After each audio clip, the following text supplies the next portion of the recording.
We're studying the life of Abraham, living by faith, and we're seeing how God continued to develop faith within his life. I'm so glad God doesn't give up on us. He continues to increase our faith, and our faith continues to grow.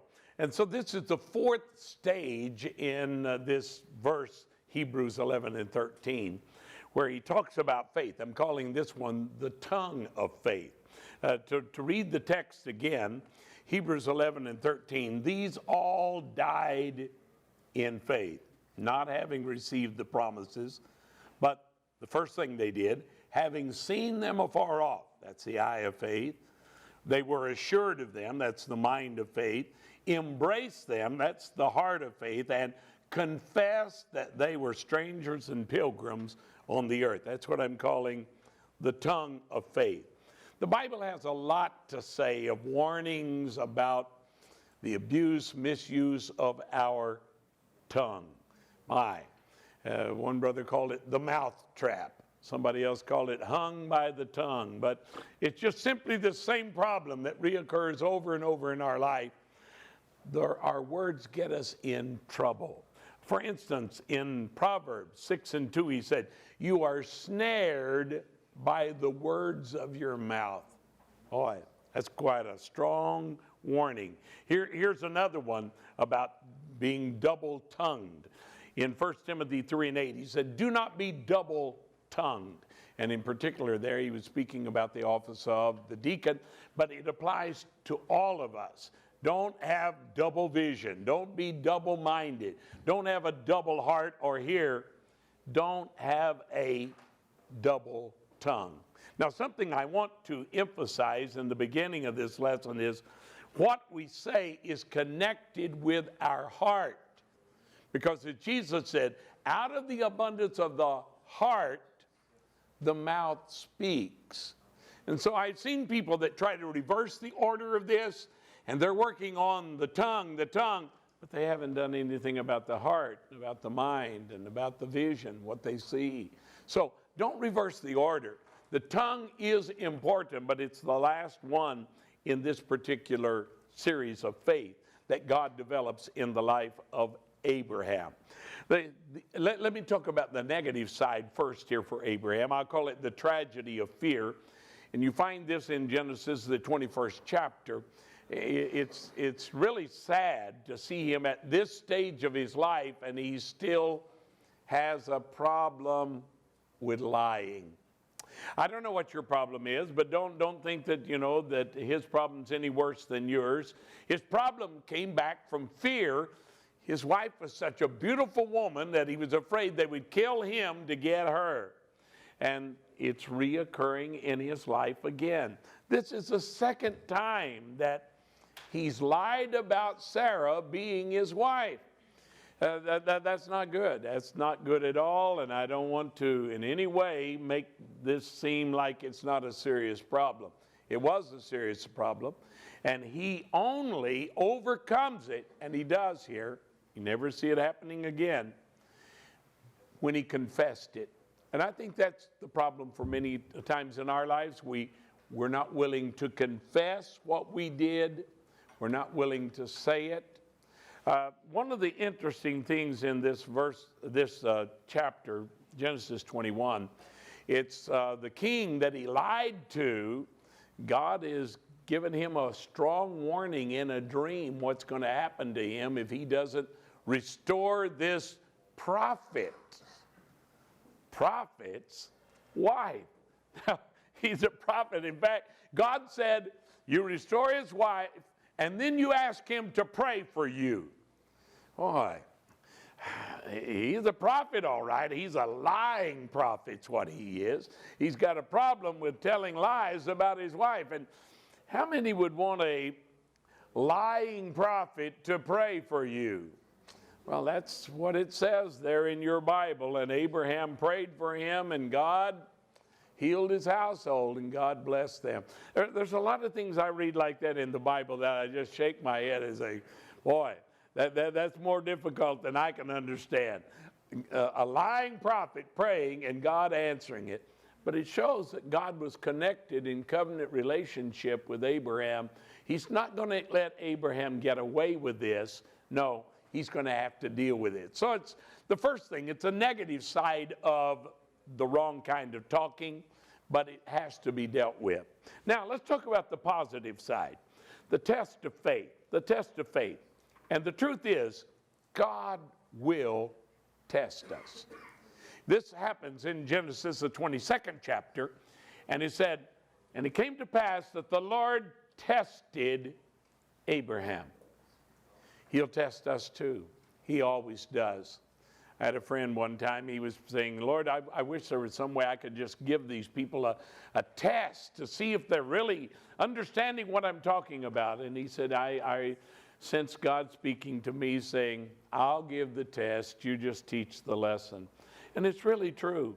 The real test in life come from God. So God tests him. It was the greatest test of faith in his life. And I don't want to discourage you, but the truth is, the tests get bigger. They don't decrease, they increase. It started off, leave your father's house, then leave Lot, and then leave Ishmael, and now he's got to put Isaac on the altar. God is now testing, do you love the promise more than you love me? That is a big test in life. To take what God has given you and put it on the altar. Isaac was the miracle child. Isaac, this is a gift from God. There is no way that he could have Isaac if it wasn't for God. And now God is saying, I want you to take and offer your son that you love, offer him as a sacrifice to me. Wow. That just really shakes me, because I don't know what God will test me. You don't know what God will test you. But I assure you, whatever it is, give it to God. The best thing you can do is give it to God. There's no safer place than in the hands of God. And so God is testing him. Now, something you need to understand about your Bible is what they call first-time references. And the first place you find that word in the Bible, that has significance. In this story, for instance, this is the first time that you read the word only son. Now that tells us he's given up Ishmael. He only has Isaac left now. Your only son. It's the first time you read it in the Bible. This is the first time that you read the word love in the Bible. Give your son, your only son, whom you love.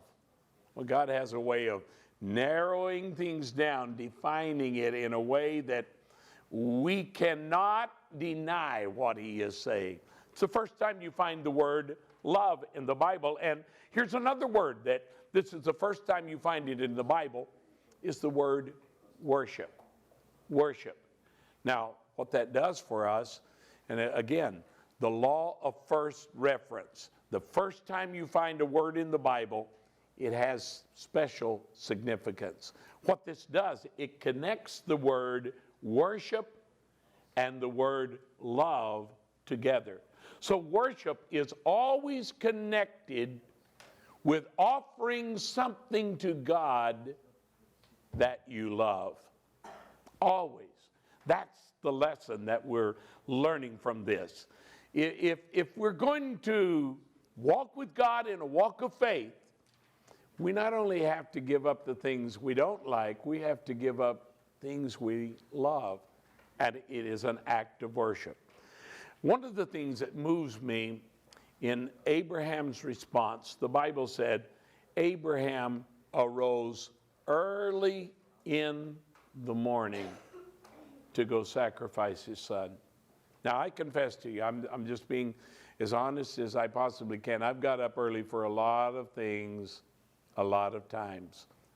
But I don't know that I ever got up early to go sacrifice something I love. It shows the depth of Abraham's commitment to God. He's going to do it, even though he doesn't understand why God's asking him to do it, even though it doesn't make sense. This is the promised son. And I don't see him saying anything to Sarah about this. It's his test, a personal test.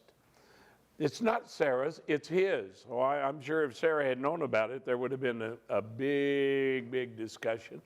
And sometimes that's what gets us in trouble. We talk to the wrong people. We try to talk to people to explain, or try to talk to people to help them to help us with the problem, and it only complicates it, because Sarah never heard God say this. Only Abraham heard God say this. Take your son, your only son, Isaac, whom you love, and offer him as a burnt offering upon the mountains of Moriah, the place that I will show you. Wow. And Abraham rose early. I stand in amazement of that. Here's the third thing I learned from this. Now, we'll call it the testimony of faith, because now we're getting into the tongue, what we say. We actually talk out of the abundance of our heart. As they're going, Abraham has taken a couple of his young servant boys with him to help with this journey. They went 3 days' journey. He's got plenty of time to think about what he is about to do. He takes Isaac with him, of course, and these two boys. And they get to this certain place where they spot the mountain that God has shown him. That's the place where you are to offer Isaac. So he says to these two young men, stay here with the donkey, with our stuff, stay here. And he said, I and the lad, talking about Isaac, we will go yonder to that mountain and we will worship, and we will come back to you. Was he lying, or was he telling the truth? He's telling the truth. But the truth is, this is a statement of faith. Only Abraham knows what he is getting ready to do. Isaac doesn't know it yet. The servant boys don't know it. Sarah doesn't know it. Only Abraham knows, I'm getting ready to sacrifice my son.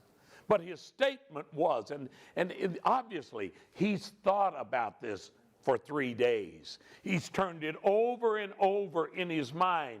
But what he says, I and the young man, the lad, are going to go to that mountain and worship, and we will return to you. He did not say, I will return. He said, we will come back to you.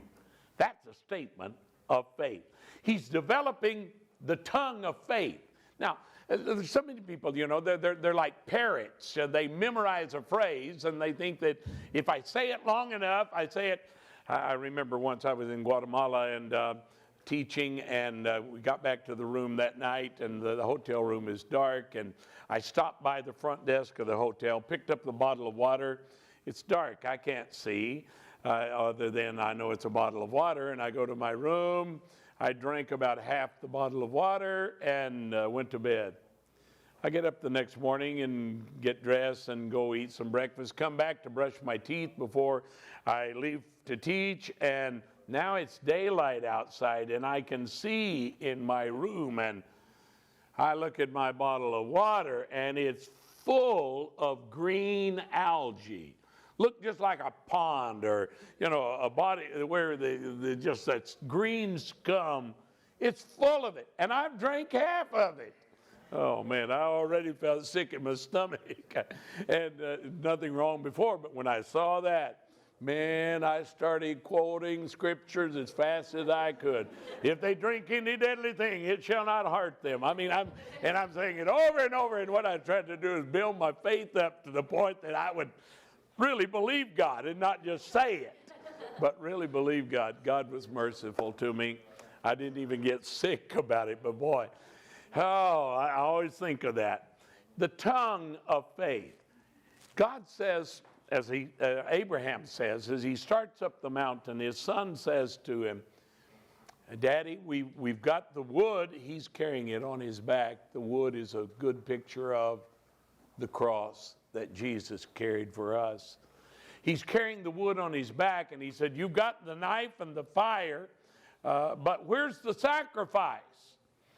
And he said, you've got the fire. He didn't mention the knife. Some things we don't like to talk about. Some things are very private. Some things are very serious. Abraham turns to him and he says, God will provide himself a lamb. Now, he's going beyond a statement of faith here.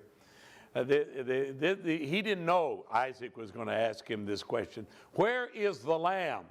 He says, God will provide the lamb. What is Abraham doing? He's prophesying now. He's speaking prophetically because that is exactly what God did. So many times we prophesy and we don't know it. We're speaking unbelief, we're speaking fears, and the thing that we feared comes upon us because we're hung by the tongue. We're talking the wrong talk. Abraham is speaking in faith when I know he didn't feel it. You don't feel like prophesying when you're going to sacrifice your son. You've got to learn to live by faith, not feelings. So he's prophesying to his son, God will provide himself a lamb. That's exactly what happens in this story. God provided himself a lamb. Now, there's something I want to point out here. Abraham now is approximately 120, maybe 125 years of age. Isaac is not a little boy anymore. Isaac is a young man, approximately 20 years of age. We see him, Abraham offering in the paintings that the pictures they draw, and they show a little boy that he's offering. That's really not true. Isaac was big enough to carry the wood for the sacrifice. He was a young man. And it shows his submission. But notice what Abraham does. The Bible's very clear about it. He split the wood for the sacrifice. He not only did that, he saddles his own donkey. Now, this is before they left the house. He's preparing all of these things.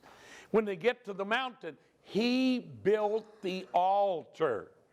Now, this is important. Why would God point out all of this? He places the wood in order upon the altar. He didn't throw the wood on the altar. No. He's laying every piece there very carefully. Why? He's going to sacrifice his son. You don't do that carelessly. This is all very deliberate, intentional.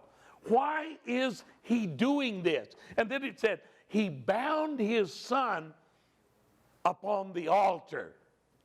And then he takes the knife in his hand to plunge it into his son's chest, into his heart. Why does he do it? Why? Remember, he's a wealthy man. He could have commanded his servants, go split me some wood. Go saddle my donkey. No, he doesn't do it. He does all of it himself. And here's the reason behind it. Nobody can worship for you. Nobody.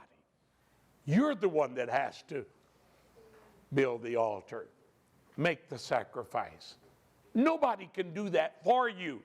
Abraham understood that.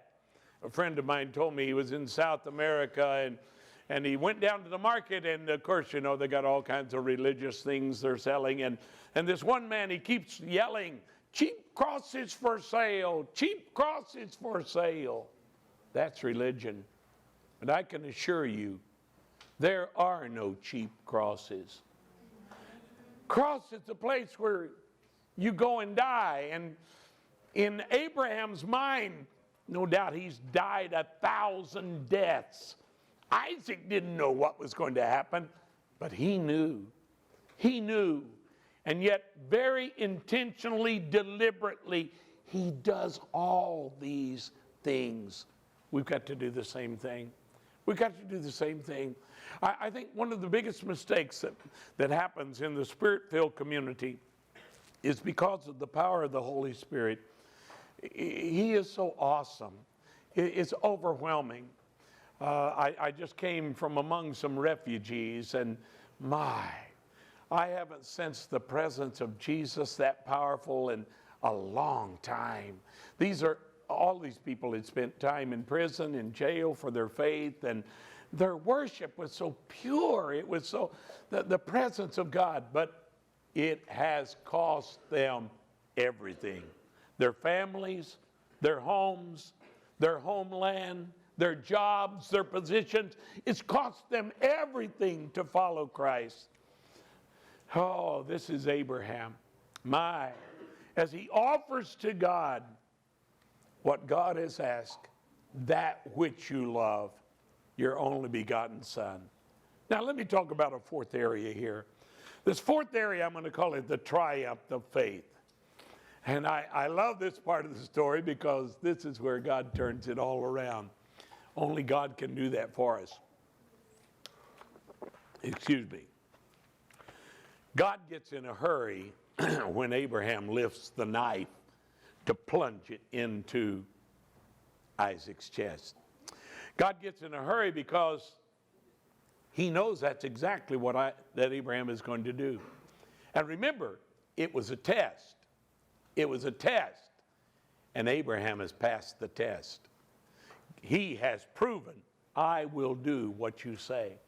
He's passed the test of faith. And when you do that, suddenly you've graduated to another level. Suddenly you're walking in another dimension. You were struggling and dealing with problems on this level. Suddenly you're on another level. Jesus said that. Well done, good and faithful servant. You've been faithful over a few things. I'll make you ruler over many things. In other words, he's graduating now to a higher level because he's passed the test. The angel of the Lord says something very interesting.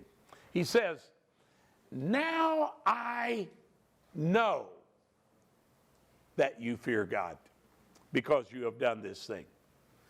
Now I know. But wait just a minute. I thought God knew everything. Haven't you heard that? God knows everything?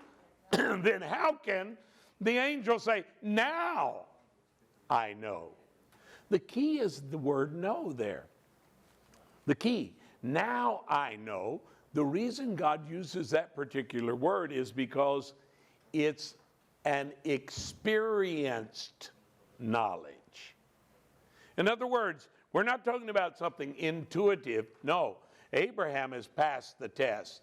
Now, does God know everything? Yes, I believe that God knows everything that he wants to know.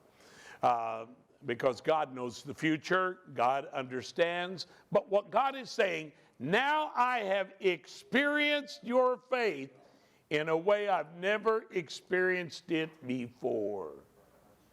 And the word that he uses for know means a knowledge which has been experienced.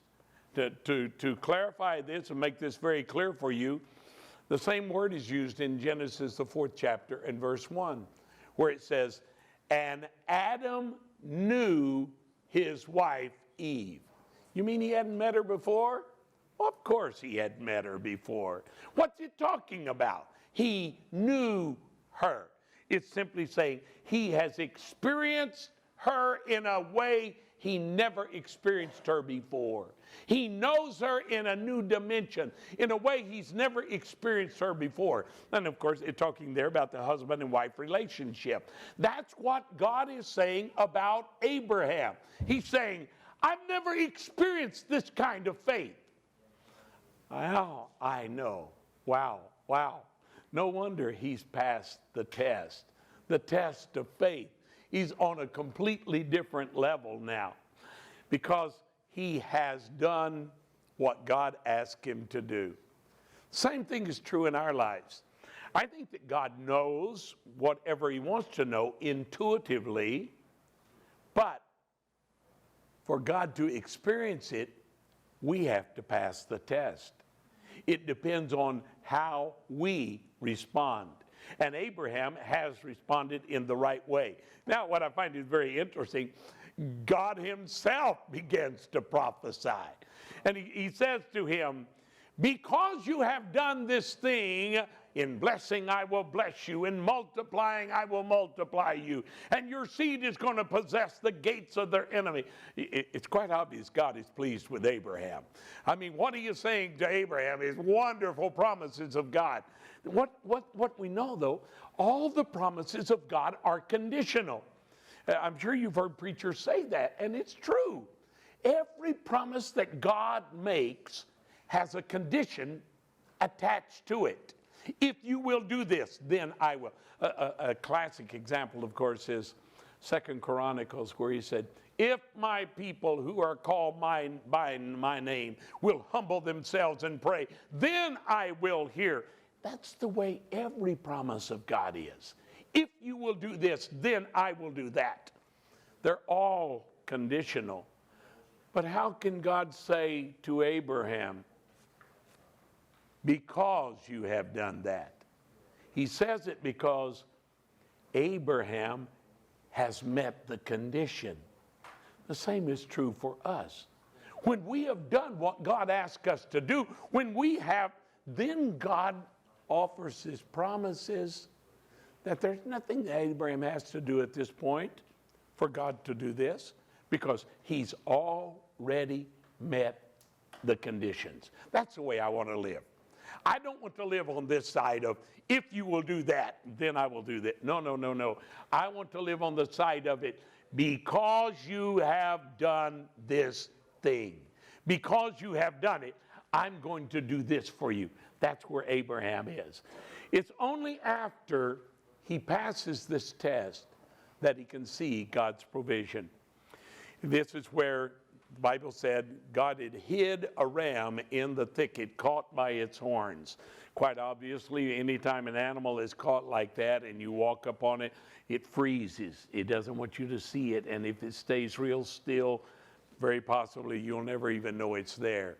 And so the animal is hidden there all the time, but it's only after he has met the condition that God opens his eyes and he sees the provision of God, and it's one of the names of God. He said, this is Jehovah Jireh. In the mountain of the Lord, Jehovah, it will be seen. It will be revealed. Now, the truth is, for you and I, God has already provided so many things for us. The provision's already there. It's waiting. What's it waiting for? Our eyes of faith to be opened, and they will be opened when we pass the test. After he has obeyed God and done what God asked him to do, God opens his eyes and he sees the ram that is there, and the prophecy was fulfilled. God will provide himself a lamb. Now, I want to close with this story that you find 1,000 years later. It's under the reign of King David. David's done some things he shouldn't do, and God has given him three choices. Do you want 3 years of famine, pestilence? Do you want 3 months to be defeated by your enemies and them chasing you? Or 3 days of destruction, pestilence upon Israel? And David made a wise choice. I don't know. So he said, let the Lord choose. God chose the 3 days. And the angel of the Lord, what we call the death angels, coming through, and he has a drawn sword, and thousands of men, the Bible said 70,000 of David's men fell that day, and the angel has come to this very same rock where Abraham had offered the sacrifice. And when he gets there, God says, freeze, stop. And the angel's standing there with the sword stretched toward heaven. Why did God do that? It goes back to this story of Abraham. Because a man believed God and trusted God 1,000 years ago with a knife outstretched in his hand at the very same rock. God said, stop. And he stopped the destruction of Jerusalem because of the faith of a man. I want that kind of faith. The kind of faith that will move God for 1,000 years. That's great faith.